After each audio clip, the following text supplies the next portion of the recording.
შემდეგი ანეკდოტი მოგვაწოდა გია ბიჭიკაშვილმა წეროვნიდან.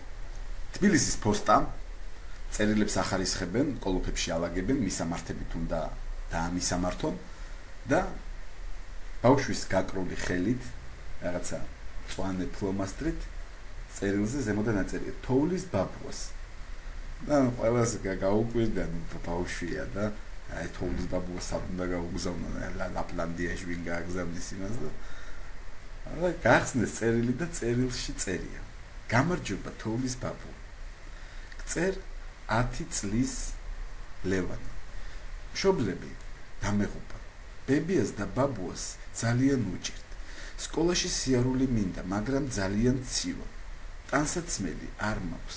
თუ შეგიძლია, იქნებ თბილი პალტო, თბილი ქუდი და თბილი კაშნი გამომიგზავნე.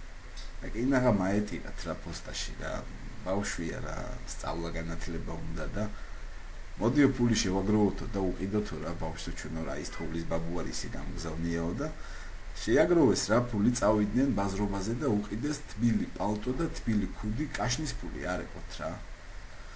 ჩადეს ისევ კოლოფში დააფასოვეს იმ მისამართიდან, რა მისამართიდან წერილი მოვიდა, გააგზავნეს უკან. გადის ერთი კვირა და ისეთი წერილი მწვანე ფლომასტრით თოვლის ბაბუას მოდის და ყველას დაუწახეს რა, ნახეთ ბავშვმა ყველა საჩუქარი მიიღო და გახსნეს და წერია.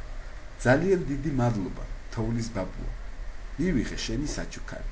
თბილი პალტო, თბილი ქუდი. მაგრამ კაშნი არ იყო, ეთყობა ნაბოზრებმა ფოსტაში მოიპარეს.